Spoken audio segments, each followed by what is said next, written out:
Magandang araw mga kaibigan. Pag-usapan natin itong post ni Senator Jinggoy Estrada. Bago lang 5 minutes ago. Lumalabas dito, panalo si Senator Jinggoy, masaya. Hindi pa rin nila mahati-hati o hindi nila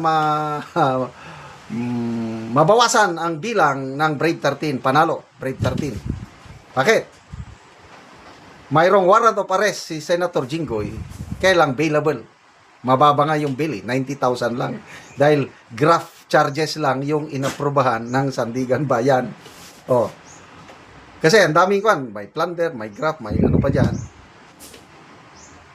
Ang warrant of arrest niya na issue is graft, bailable, 90,000. Wow. So ito ang pahayag ni Senator Jinggoy.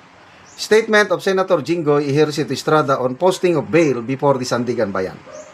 I am personally posting bail before the Sandigan Bayan in relation to the arrest warrant issued by its 2nd Division. Posting bail is a legal remedy available to me under our justice system, and I intend to avail myself of every lawful means to defend myself and clear my name. Mariin kong itinatanggi ang mga paratang laban sa akin.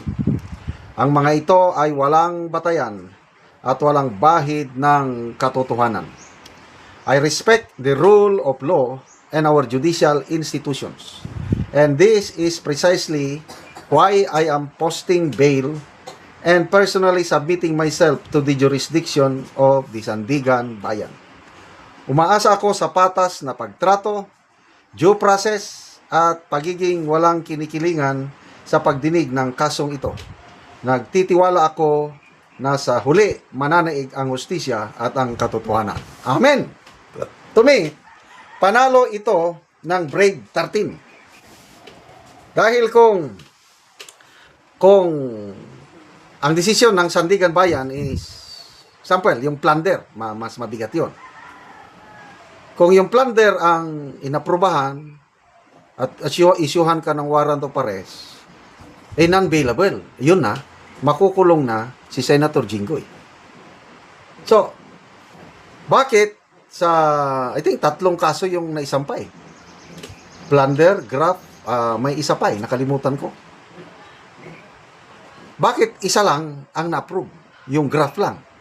Baka, I might be wrong opinion ko lang ito. Baka yun lang ang may medyo matibay-tibay na ebidensya. Kasi ganyan ang korte. Titignan nila yung ebidensya submitted by the Office of the Ombudsman. So kung walang malakas na basihan, example, yung kay Martin Romualdez. Di ba matagal-tagal na yun? Isinampa ng Office of the Ombudsman. 5 kaso yun plunder, indirect bribery, direct bribery, malversation, at saka graft. 5 yun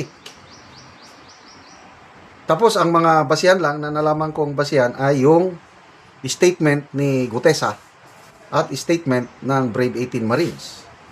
Yun lang ang maalala ko na naging basihan. So, bakit hanggang ngayon, wala pang warrant of arrest na ini-issue ng Sandigan Bayan? Baka, masyadong mahina yung ebidensya o baka yung haka-haka ng karamihan noon na huwag maniwala dahil baka drama-drama lang. Kasasampa lang ng kaso. Kahapon lang nagsampa ng kaso ang ombudsman. Isang araw lang, mayroon ng warrant of kagas kay Jinggoy. Ang bilis. Di ba? Kay Martin naman, 2 buwan na, wala pang warrant of arrest. So, alam na this. Bakit ang bilis kay Jinggoy? Kung ano yung hinala nyo, yun na rin ang hinala ko. But to me, panalo pa rin ito. Panalo si Senator Jinggoy, panalo ang Brave 13, panalo ang taong bayan dahil hindi siya makukulong. Bail lang. Normal lang yan. Hindi naman ibig sabihin na kung nakasuhan ka na, convicted ka na, hindi, it will go a process. At naniniwala ko, may hustisya pa dito sa ating bansa. Again, may kaibigan ako, close na kaibigan na inalalayan ko siya, tinulungan ko siya, sinamahan ko siya, sinampahan ng kaso hinarap niya yung kaso, nag-attend ako sa trial.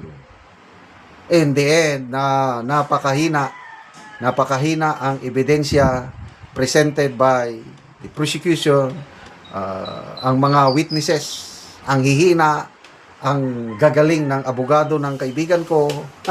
So, kalahati pa lang, sa kalagitnaan pa lang ng boxing, tapos na. Bakit? Sa hina ng ebidensya ng prosecution, ang abogado ng kaibigan ko, nag-manifest kaagad, humingi ng permiso sa judge kung pwede siyang mag-file ng tinatawag na demurrer to evidence. Ibig sabihin yan, kung napakahina ang ebidensya na ipresenta ng prosecution, yung trial hindi na mag-proceed sa second part na yung akusado tatayo sa witness stand at mag-present ng ebidensya niya. So, yung kaibigan ko, in-approve ng judge. Pumayag yung judge ng abogado ng kaibigan ko mag-file ng demurrer to evidence, and in just 2 weeks time, dismiss ng kaso. So, buhay na buhay ang hustisya sa ating bansa. Kaya laban lang. Senator Jinggoy, laban lang. Brave 13. God is with you. Kayo po ang pag-asa ng bansang ito, Brave 13 Senators. Bigyan natin ng reaction opinion itong article published sa Philippine Star. Title, Plunder Cases Could Flip Senate to Minority Within Weeks, Lacson says. Two looming plunder cases against majority senators could collapse the bloc that controls the Senate and hand de facto power to the minority within weeks, Senator Ping Lacson said. Speaking at ANC's Head Start, Lacson explained the numbers game that would give his side control of key committees even as they do not have yet the numbers to change Senate President. The majority bloc supporting Senate President Alan Peter Cayetano effectively numbers 12 because Senator De La Rosa has gone into hiding to dodge an international criminal court warrant. The minority, which brand itself solid block 11, sits at 11. So 12-11 ang labanan. Lacson stated that if warrants are issued for two majority senators, the ratio would become 11 against 10, giving the minority a one-member edge and effective control of the Senate. So, sabi niya, Ombudsman Jesus Crispin Boying Rimulya said this week he expected to file plunder and malversation charges against Senator Jinggoy Estrada before the Sandigan Bayan on Thursday morning. So, sabi ni Lacson, give 24 to 48 hours, baka ma-issue ang warrant. That I disagree. Yung sinabi niya nga, 24 to 48 hours, baka may... Anyway, sabi niya, baka. Kailang napakalayo naman yung baka. Di ba, ang ombudsman nagsampa na ng plunder o basta 5 kaso. Plunder, bribery, indirect bribery, graft, ano pa, technical malversation kay Martin Romualdez. That was how many weeks ago? Kung hindi ako nagkakamali, halos magdadalawang buwan na. 2 buwan na, hanggang ngayon, wala pa ring na-issue na warrant of arrest kay Romualdez. Masyado namang very positive, masyadong excited si Senator Lacson na kahapon ba yun na isampa na yung plunder case laban kay Senator Jinggoy Estrada. Sabi niya 24 to 48 hours ma-issue na. Sabi na Monday kasi Friday naman ngayon. May posibilidad ba na by Monday mayroon ng warrant of arrest si Senator Jinggoy? Wow naman. Iba ang Sandigan Bayan. Hindi na ito kontrolado ng executive department. Ang ombudsman supposed to be independent body ito. Kailang, I don't know, ano nang nangyayari sa ombudsman? Agree ako sa statement ni Senator Jinggoy Estrada na mula nung nagkodita sa Senado noong May 11, nakakapagtaka yung bilis ng galaw ng ombudsman, nagsampa kaagad ng plunder case laban kay Senator Jinggoy sa Sandigan Bayan. Na sabi ni Senator Jinggoy, yung kanyang karapatan bilang akusado, hindi na siya hindi niya nakita yung complaint o wala siyang hindi siya nakasagot. Basta, dire-diretso na lang. So, ito, Jinggoy, sino pa yung kwan? Pangalawa, posibleng Villanueva or posibleng Marcoleta. So, umaasa itong minority na agad-agad mag-issue ng warrant of arrest ang Sandigan Bayan. I tell you, ibang Sandigan Bayan, sa tingin ko, observation ko, walang, there is integrity in Sandigan Bayan. Walang pinapanigan. Depende lang talaga sa ebidensya. Kaya kung mahinang ebidensya mo, baka basura kaagad ang Tingnan nyo ang kay Martin Romualdez. Magdadalawang buwan na. Bakit hanggang ngayon? Wala pang warrant of arrest. So, ganito rin itong mangyari kina Senator Jinggoy, Marcoleta or Villanueva. So, mga kapwa ko DDS, magkaisa po tayo sa pagdarasal sa Panginoon na protektahan niya itong Brave 13. I believe na this is intervention from God. Yung nangyari nung May 11 na biglang nakalagpas o nakatakas si Senator Bato sa kamay ng 10 NBI agents at nakaboto siya sa change of leadership sa Senado. So if God has a plan for our Senate to expose yung mga kalukuhan nila, tuloy-tuloy ito. Ang kailangan lang natin is magdasal para ang Diyos kumilos para God save the Philippines. Wala na itong bayan natin. Papunta na ito sa inidoro pag hindi kailangan talaga ng check and balance at itong Brave 13 ang plus of course Supreme Court ang naiwang last bastion of democracy. So laban lang, Brave 13, huwag kayong patatalo, huwag kayong patatakot sa mga kaso-kaso na tinatapat laban sa inyo. Bigyan natin ng reaction, opinion itong post ni Attorney Levito D. Baligod. Sinare niya ang isang post, pahayag ng Malacanang o Palasyo, PBBM opposes proposal to allow senators to attend sessions via online. Kaya sabi ni Attorney Baligod, anong pakialam mo sa proseso ng Senado? Separate branch of government sila. Agree. Kaya bakit ang presidente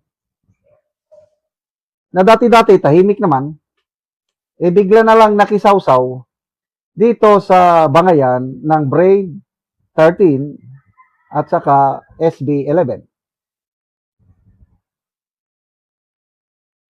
Anong dahilan niya? Bakit i-oppose niya ang pag-attend ng mga senador via online? Anong basihan? Yan ang tanong. Bawal ba sa konstitusyon ang pag-attend ng isang senador via online? Yun ang unang tanong. Meron bang provision sa konstitusyon na bawal? Palagay ko, wala doon eh.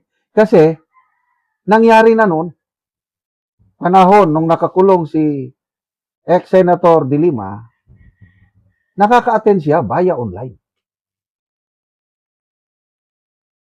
Nung panahon ng pandemic, nakaka-attend ang mga senador via online.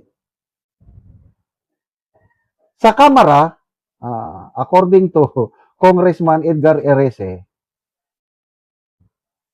ang mga kongresista, nakakaboto sila sa mga importanteng botohan via online. In fact, ito lang May 11, sa pagboto ng mga kongresista sa impeachment case ni BP Sara, sabi ni Congressman Erese, merong mga kongresista absent sa plenary, sa session hall. Kailang nakaboto sila via online. Oh.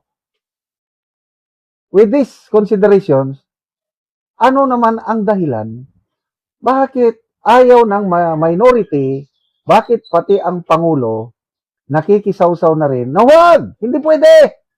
Kaya nga na-isyuhan ng warrant of arrest ICC si Bato para hindi makaboto. Tapos, so, eto to, biglang nataranta ang Pangulo. Bakit nakikialam na siya sa sa proseso na entirely para sa Senado lang. Kaya tama itong si Attorney Baligod. Anong pakialam mo? Anong pakialam mo? Tingnan natin ang mga comments. Beijing, pakialamero at tupagin mo yung testing mo sa buhok. Ganun. Len Estrada, dictating the co-equal branch of government. Ruby Hilonggo, kasi in the end, baka ma-back to him, especially flood control, na trigger yan. Yan ang problema ngayon. Dahil kontrolado na ng Brave 13 ang Senado, lalo na yung flood control, nininervyos na ang mga members ng Maleta Gang. Kasi, excuse me, anytime from now, magsisimula na mag-resume na ang naantala, how many months na naantala na flood control investigation. Scandal is fair. So, ayun, kaya nakikialam. So, ano ang deciding factor dito? Nakikita ko, dyan pa rin sa Senado, pinagdidibatihan lang muna. But, ganito, kailangan kasi ng 13. So, nagkataon nung nag-walk out yung minority, absent noon si Senator Escudero. Plus of course, Bato, the 11 lang yung Brave 13. Kung present sana si Escudero during that time, the 12 yung kung present lang si Escudero, 12 ang majority. Naiwan man si Soto, di 13. Mayroong quorum. Pwede nang butuhan. Kaya, I believe, in the coming weeks, bubutuhan na yan. Yung present lahat, itong majority, 12, minus Bato. Meron at merong maiiwan na kahit mag-walk out ulit ang minority, at least may maiwan na isa sa kanila. Di maging 13. Yun, boom. So, sana, madesisyonan yan sa lalong madaling panahon kasi delikado talaga. Nakikita mo, observation lang ito mayroong deliberate effort para buwagin ang Brave 13 sa pamamagitan ng pagsampa ng kaso at sa pamamagitan ng ICC warrant of arrest. So, effectively, wala na dyan si Bato. Susunod na, posible, Senator Bongo. Tapos dito naman sa Sandigan Bayan, nasampahan na nila ng kaso si Jinggoy. Baka isusunod na nila itong Senator Villanueva and Senator Marcoleta.